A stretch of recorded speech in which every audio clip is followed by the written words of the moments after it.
अस्सलाम वालेकुम, welcome to graphics online. कैसे हैं आप सब लोग? उम्मीद है ठीक ठाक होंगे, खैरियत से होंगे। जनाब, आज हमारी क्लास नंबर 39 जिसमें हम देखने जा रहे हैं इफ़ेक्ट के मेन्यू में मौजूद है हमारा डिस्टॉर्ट एंड ट्रांसफॉर्म। जी बिल्कुल, जो अभी हमने लास्ट 3D क्लास में भी देखा था थोड़ा सा ट्रांसफॉर्म को, जिसमें हमने एक ऑप्शन उसका एंगल रोटेट को थोड़ा सा यूज़ किया था। तो आज हम कंप्लीट इस इफ़ेक्ट की प्रॉपर्टी को समझेंगे, देखेंगे और उसकी प्रैक्टिस करेंगे और देखेंगे डिस्टॉर्ट एंड ट्रांसफॉर्म हमारे किस तरह हेल्पफुल रहता है डिज़ाइनिंग के हवाले से, क्रिएटिविटी के हवाले से, और कितना ये हमारा काम जो है वो आसान कर देता है। विथ दिस इफ़ेक्ट आप काफ़ी सारे फंक्शन जो है इलिस्ट्रेटर के वो सिंपल इसे एक इफ़ेक्ट के साथ यूज़ कर सकते हो। तो आइए, यहाँ बताने से बेहतर है चलते हैं कंप्यूटर स्क्रीन की तरफ और देख लेते हैं आज की हमारी class number 39 distort and transform effect. तो आइए स्टार्ट करते हैं।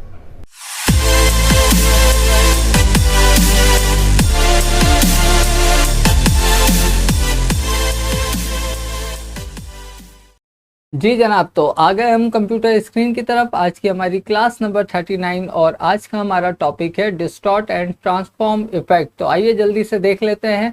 इफेक्ट के मेन्यू में जाते हैं हम और यहाँ पे है हमारे पास डिस्टॉर्ट एंड ट्रांसफॉर्म, और उसके अंदर हमारे पास एक इफेक्ट है जिसे हम कहते हैं ट्रांसफॉर्म। इसका हम थोड़ा सा इस रोटेट के फंक्शन का यूज़ कर चुके हैं हमारी 3D की क्लास में भी, जहां हमने 3D ऑब्जेक्ट को एक इफेक्ट लगा के बाद में उसे रोटेट किया था। उसके बाद हमने अपीयरेंस की क्लास में भी इस वाले रोटेट इफेक्ट को थोड़ा सा यूज़ किया था। आज इसकी इस तमाम ही प्रॉपर्टी को समझ लेते हैं, लेकिन अभी कोई भी प्रॉपर्टी काम नहीं करेगी क्योंकि हमारे आर्ट बोर्ड पे कोई ऑब्जेक्ट नहीं है। तो पहले हम वो बना लेते हैं जल्दी से। मैं यहाँ एम प्रेस करके सिंपल एक स्क्वायर बना लेता हूँ, परफेक्ट। और इसको कोई कलर दे देते हैं, मैं अपना यही फेवरेट कलर ही दे देता हूँ। फेवरेट यूं के यार ये मुझे ज़रा आंखों को सही लगता है, ये कलर अच्छा लगता है, तो मैं इसी कलर को हमेशा लेता हूँ। थोड़ा सा स्ट्रोक भी बढ़ा देता हूँ मैं इसका, यहाँ 2 पॉइंट कर देते हैं, ठीक है। तो जनाब, आर्ट बोर्ड पे मेरे पास ये ऑब्जेक्ट मौजूद है। मैं इफेक्ट के मेन्यू में जा रहा हूँ, डिस्टॉर्ट एंड ट्रांसफॉर्म और ट्रांसफॉर्म। एक बात जहन में रखिएगा, मैं क्या बार बार बात आपसे कह रहा हूँ कि इफेक्ट के मेन्यू में जा रहा हूँ, तो यहाँ जो ट्रांसफॉर्मेशन हो रही है वो आपकी एज अ इफेक्ट हो रही है। तो सबसे टॉप पे आ रहा है हॉरिजेंटल स्केल, यानी कि स्केल की प्रॉपर्टी है ये दो, जिसके अंदर हॉरिजेंटल एंड वर्टिकल वैल्यू है। अगर आप चाहते हो आपका ये ऑब्जेक्ट जो स्क्वायर बना हुआ है इसकी विड्थ बढ़ जाए हॉरिजेंटली, यानी कि इसकी विड्थ बढ़ जाए, तो आप या तो इस स्लाइडर को आगे बढ़ाइए तो उसकी विड्थ बढ़ेगी, या पीछे ले जाइए तो उसकी विड्थ कम होगी। ठीक हो गया, यहाँ तक बात क्लियर है। अगर आप चाहते हो कि उसकी वर्टिकल हाइट बढ़ जाए तो आप इस स्लाइडर की मदद से भी कर सकते हो, और यहाँ खुद से वैल्यू इनपुट करके भी कर सकते हो। तो ठीक है, यहाँ तक बात क्लियर है। इसको मैं अभी फिलहाल 100 एंड 100 ही कर देता हूँ। नीचे कह रहा है मूव के अंदर भी हमारे पास दो वैल्यू आ रही है, हॉरिजेंटल एंड वर्टिकल।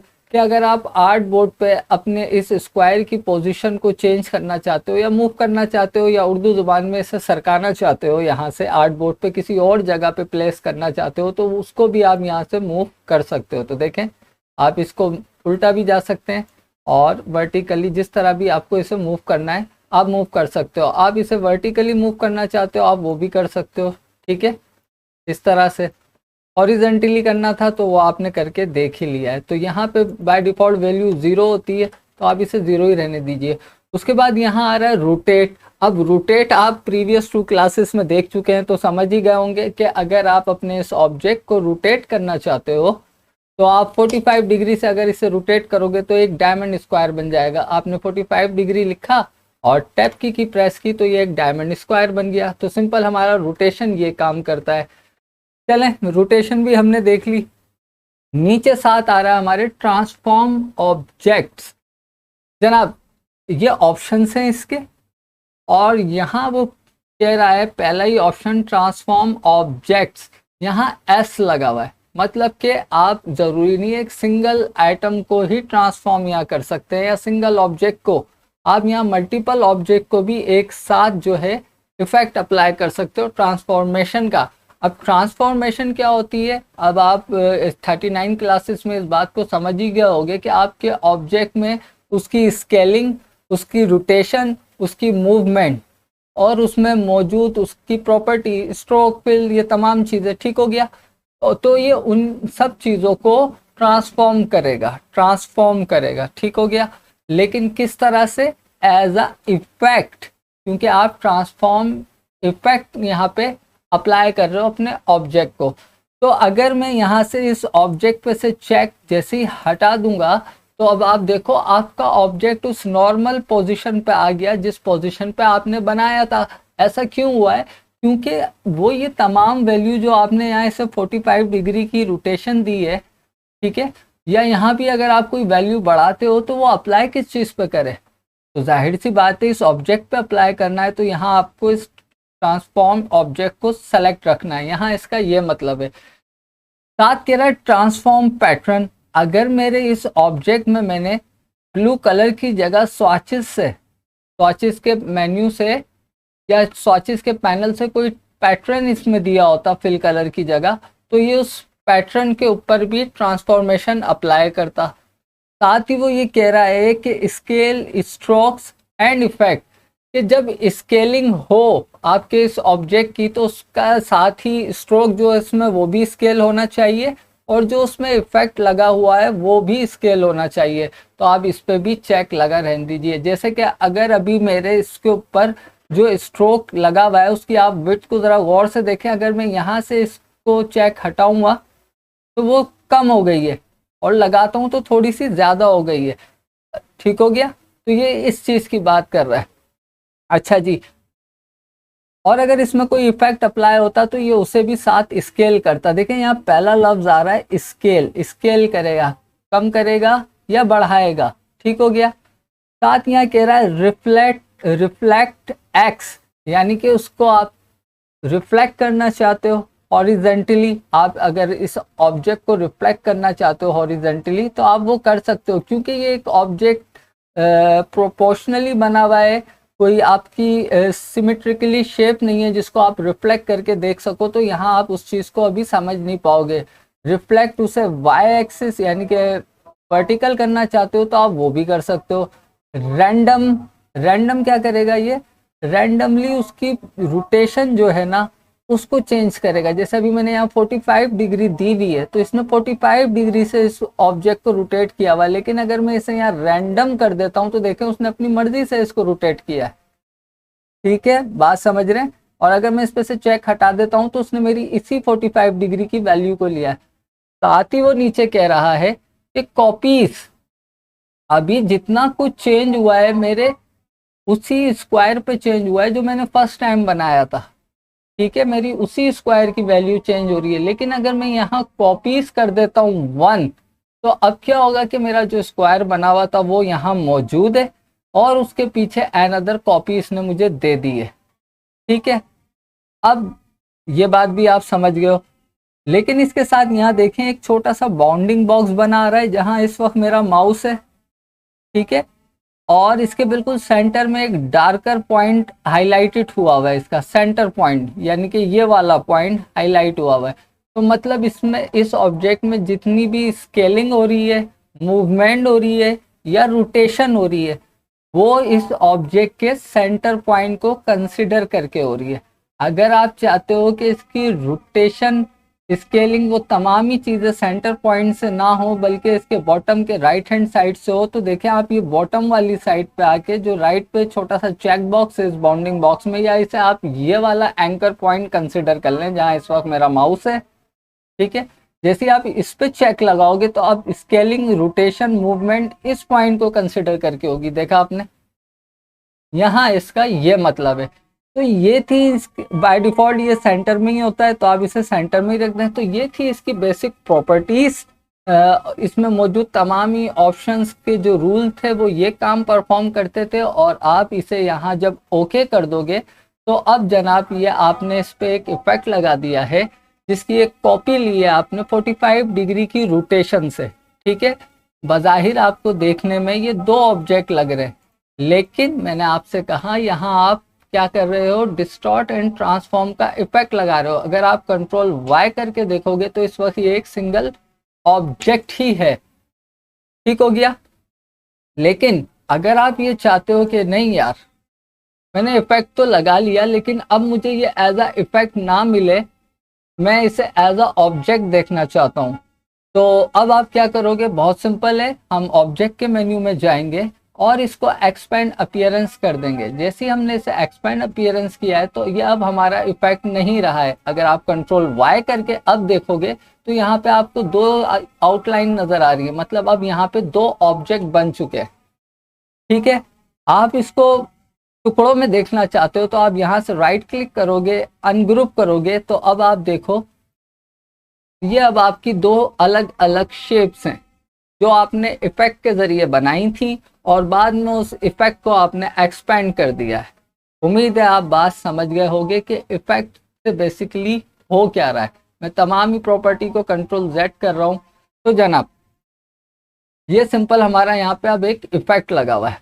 तो आपने देखा, आपने जो है वो सिंपल एक डिस्टॉर्ट एंड ट्रांसफॉर्म के इफेक्ट से ये एक खूबसूरत सी शेप बना ली। मैंने आपसे बात की थी वहाँ पे कि अगर हमारे पास कोई सिमेट्रिकली शेप हमें बनानी है तो वहाँ आपको स्क्वायर पे समझ नहीं आ रहा था। अगर मैं यहाँ पेन टूल से कुछ ड्रॉ करता हूँ, जैसे कि चले मैं ऐसे ही कुछ रफली सा ड्रॉ करने की कोशिश कर लूँ, ठीक है, ये, और फिर सॉरी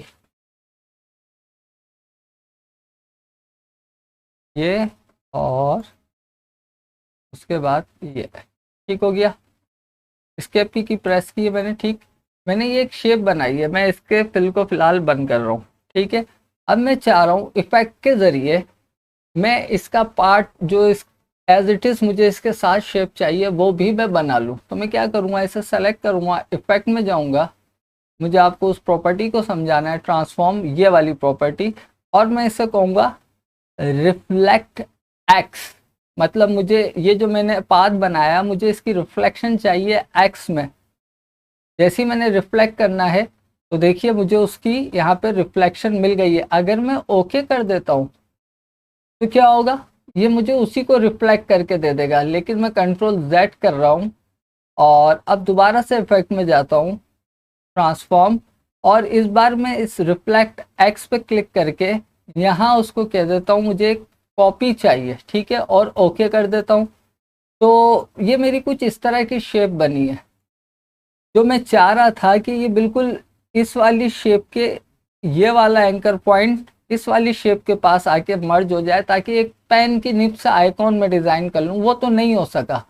अब मैं क्या कर सकता हूँ, क्योंकि अगर मैं कंट्रोल वाई करता हूँ तो ये ऑब्जेक्ट तो एक ही है, तो एक तो यही ऑप्शन है मेरे पास कि मैं इसको ऑब्जेक्ट में जाके एक्सपेंड करूँगा, फिर इसे अनग्रुप करता हूँ यहाँ से, ठीक है, और फिर ये इस तरह लाके इससे अटैच कर दूंगा।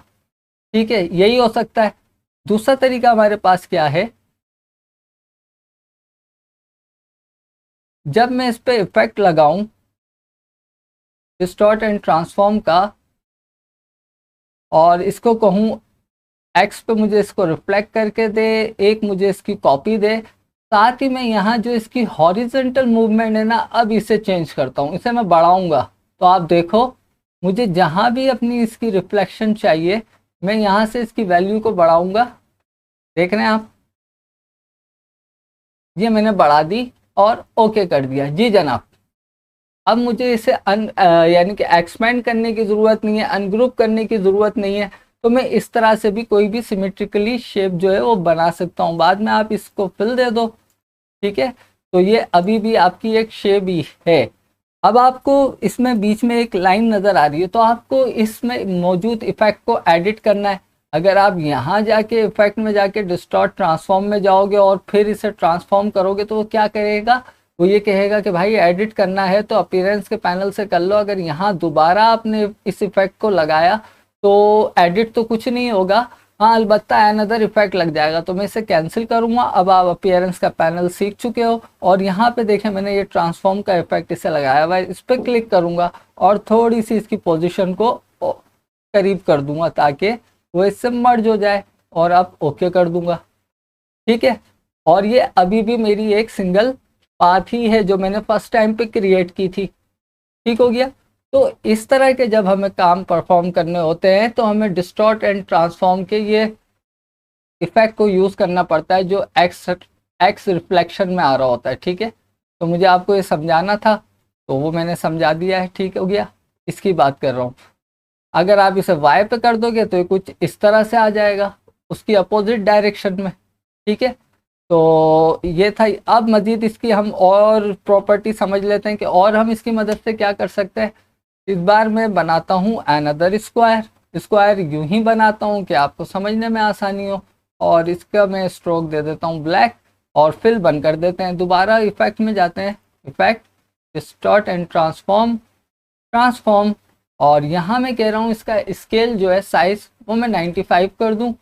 वर्टिकल इसकी स्केलिंग भी 95 कर दूँ, और साथ ही मैं चाह रहा हूँ इसकी कॉपियाँ मुझे मिल जाएं 25, आप 20 कर लीजिएगा। ठीक है, तो ये कुछ इस तरह का। लेकिन जब मैं यहाँ इसकी रोटेशन चेंज करूँ तो देखें क्या खूबसूरत सा मुझे इफेक्ट बनने लगेगा मेरे इसी एक सिंपल स्क्वायर का।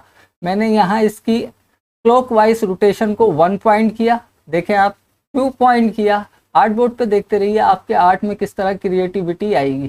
ठीक है, तो इस तरह से अगर आप डिजाइनिंग करना चाहते हो कर सकते हो। आप इसे एंटी क्लॉकवाइज करोगे तो ये अपोजिट डायरेक्शन में घूमेगा कुछ इस तरह। ठीक है, आप यहाँ से कॉपी के साइज को बढ़ाओगे तो इसमें डेप्थ आती रहेगी, ये देखें आप, समझ रहे हैं। और उसके बाद आप इसे ओके कर दो तो ये आपका एक सिंपल से स्क्वायर पे आपने एक इफेक्ट लगा के इस तरह की एक शेप को डिजाइन कर लिया है। तो इसका ये भी एक फायदा, बाद में आप स्ट्रोक का कलर चेंज करना चाहेंगे क्योंकि आपने स्ट्रोक के ऊपर ही इसको जो है अप्लाई किया, तो आप बिल्कुल कर सकते हो। ठीक हो गया। उसके बाद अगर आप इसकी कुछ शेप को रिशेप करें, अगर आप इसके कॉर्नर्स को राउंडेड कर दो तो ये आप इस तरह से आपने एक खूबसूरत सी शेप बना ली। ठीक है, आप ज़रूरी नहीं इसे स्क्वायर पे, आप इस पे बेसिक शेप आ रही है यहाँ पे स्टार, आप इसे इस पे भी अप्लाई करके देख सकते हो। मैंने ये स्टार बनाया है, इसके स्ट्रोक का कलर मैं कुछ चेंज कर दूं। अगर इस बार मैं ये वाला ब्लू ले लेता हूँ, और अब इफेक्ट में जाते हैं, और इफेक्ट में जाने के बाद डिस्टॉर्ट एंड ट्रांसफॉर्म, और यहाँ पे आके मैं इस स्टार की भी वैल्यू को 90 कर देता हूँ, 90। और इसकी मुझे कॉपियाँ कितनी चाहिए, 50 कॉपी कर देते हैं, कुछ इस तरह हो गया। और इसकी रोटेशन को हम प्लस की तरफ मूव कर देते हैं इस तरह से, 1 पॉइंट या 2 पॉइंट जितनी भी आपको करनी है वो आपके अपने ऊपर है, और ओके कर दीजिए। जी जनाब। अच्छा, आप बाद में इसके स्ट्रोक की वैल्यू को भी कम कर सकते हो ताकि आप उसमें और ज़्यादा फैंसीपन ला सको। ठीक है, तो मैं यहाँ इसका स्ट्रोक 2 कर देता हूँ, तो आप देखें उसके स्ट्रोक जैसे जैसे कम होगा, मतलब आपको हर चीज़ की प्रैक्टिस करनी है। ठीक है, आप इस तरह से नियॉन डिज़ाइन कर सकते हो, जैसे कि एक नियॉन डिज़ाइन आप समझते हो जैसे कि कोई चीज़ आपको रोशनी में नज़र आ रही हो। अगर मैं इसके पीछे आपको एक ब्लैक कलर का रेक्टेंगल बना के दिखा दूं, और इसका मैं कलर ब्लैक दे दूं यहाँ पे, और इसे अरेंज सेंड टू बैक कर दूं, तो देख रहे हैं आप ये ब्लैक के ऊपर इस तरह से अगर आप कोई चीज़ वायर फ्रेम में शो करना चाहते हो इफेक्टेड नियॉन स्टाइल के अंदर, तो आप वो इस तरह इस इफेक्ट की मदद से, डिस्टॉर्ट एंड ट्रांसफॉर्म के इफेक्ट की मदद से बना सकते हो। अच्छा जी, आपको इसको अगर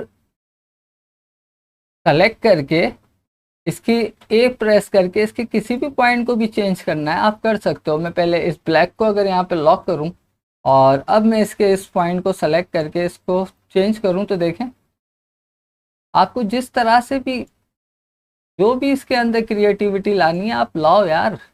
लेकिन बात वही है कि डिपेंड करेगा आपकी प्रैक्टिस पे कि आपने प्रैक्टिस कितनी की है, तो आप इसको खेल सकते हो। आप देखें क्या खूबसूरत सी डिजाइनिंग हो रही है। एंटिक सिंपल क्या है, आपने कंट्रोल वाई करके देखें एक सिंपल स्टार की शेप बनाई हुई है, और उसके बाद उस पर सिर्फ डिस्टॉर्ट एंड ट्रांसफॉर्म का इफेक्ट लगाया है। ठीक हो गया। तो ये थी आपकी डिस्टॉर्ट एंड ट्रांसफॉर्म की प्रॉपर्टीज। अगर आपने मेरे चैनल पे देखा हो तो मैंने एक कैमरा शटर बनाया हुआ है। ठीक है, वो भी मैंने इसी की मदद से बनाया। आइए मैं आपको सिखाऊं किस तरह बनेगा। जनाब, पहले तो मैं कंट्रोल ऑल्ट 2 से इसको मैं डिलीट कर दूं, और यहाँ पे मैं ले रहा हूँ एक आर्ट टूल्स। आर्ट टूल से यहाँ मैं एक आर्ट 50 बाय 50 पिक्सल कर लें, चलें जैसा आ रहा है वैसे ही सही, ओके कर दें। यहाँ मेरे पास ये एक आर्क आ गया बना हुआ, थोड़ा मैं इसे जूम कर दूँ 100%, और मैं इस आर्क का जो स्ट्रोक है वो बढ़ा रहा हूँ, 2 पॉइंट कर देते हैं। ठीक है, और इसका कलर डिफ़ॉल्ट डी, और इसका फिल बंद कर रहा हूँ। ठीक हो गया, ये मेरे पास एक आर्क बना हुआ है। ठीक है, अच्छा मैंने आपसे कहा मल्टीपल ऑब्जेक्ट भी हो, मैं चाह रहा हूँ मुझे दो दो कैमरा शटर बनाने, मैंने एक इसकी कॉपी लेके यहाँ रख ली है, ठीक है, हो गया। मैंने इन दोनों को सेलेक्ट किया है, इफेक्ट में जा रहा हूँ, डिस्टॉर्ट एंड ट्रांसफॉर्म, ट्रांसफॉर्म किया है मैंने। और अब मैं यहाँ इसकी वैल्यू को कुछ चेंज करूँगा। अव्वल तो कैमरा शटर में मुझे इसकी 5 कॉपीज़ चाहिए, इस चीज़ को आप जहन में रखें, 5 कॉपीज़ हो गई, ठीक है।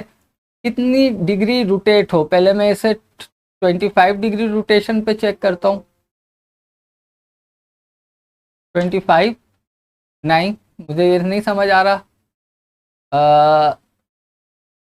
45 नहीं, 60 डिग्री करते हैं, कुछ इस तरह, ठीक हो गया। अब आप देखो मैंने सिंपल एक आर्ट टूल से ये खूबसूरत सा एक फूल सा डिजाइन कर लिया है, ठीक है। लेकिन अब टेक्निक क्या है, मुझे इसकी वर्टिकल मूवमेंट को चेंज करना है। मैं यहाँ आऊँगा, अब मैं इसकी इस मूवमेंट को चेंज कर रहा हूँ, तो देख रहे हैं वो जो मेरा फ्लावर था वो डिस्टॉर्ट होता जा रहा है, बिखरता जा रहा है, ठीक है। जहाँ जो मुझे वैल्यू चाहिए मुझे इसको यहाँ पे रोकना है, क्योंकि मैं जो डिज़ाइन कर रहा हूँ वो कैमरा शटर करना चाह रहा हूँ।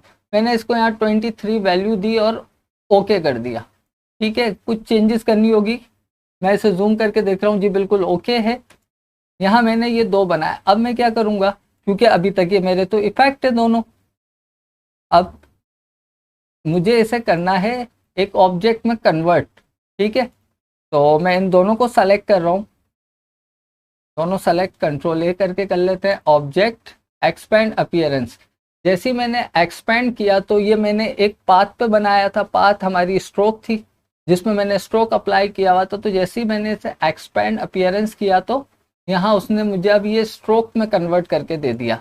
लेकिन मैं अभी इससे मुतमईन नहीं हूँ, मैं चाह रहा हूँ ये स्ट्रोक ना मिले मुझे, अब मुझे एक शेप की सूरत में मिले। तो मैं अब क्या करूँगा, यहाँ पे जाऊँगा दोबारा और इसे एक्सपेंड कर दूंगा। और किस चीज़ को एक्सपेंड कर रहा हूँ मैं, जो मेरे पास स्ट्रोक है, तो मैं इस फिल को तो बंद कर दूंगा और अपने स्ट्रोक को एक्सपेंड जैसे ही करूँगा तो अब आप देखो मेरे फिल में यहाँ पे कन्वर्ट हो गया, ये काम हो गया, ठीक है। अब मैं इसे एक को यहाँ रख देते हैं।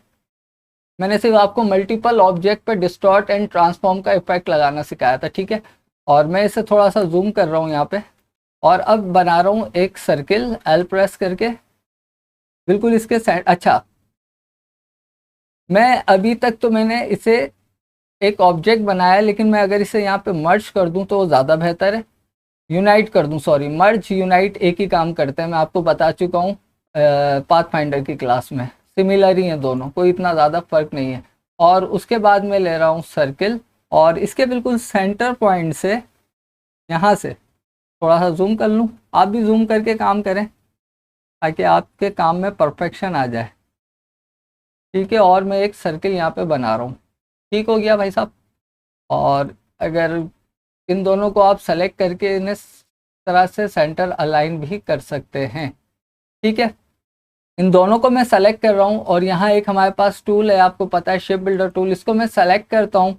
और ये वाली जो मेरी लाइनें हैं ना, इन लाइनों के बीच में यहाँ पे आके ऑल्ट की प्रेस करता हूँ और 1 टाइम क्लिक कर देता हूँ। तो क्या हुआ है, ये तमामी एरिया मेरी शेप में से माइनस हो चुका है। उसके बाद ये मेरा सेलेक्टेड ही है अभी दोनों शेप, और ये जो इसके आउटर पार्ट है इन्हें मुझे डिलीट करना है। शेप बिल्डर मेरा सेलेक्टेड है, ऑल्ट की मैं प्रेस करूँगा और इस तरह से इन सब आउटर पार्ट को मैं डिलीट कर दूंगा जो मेरे अनवांटेड पार्ट है, ठीक है भाई साहब।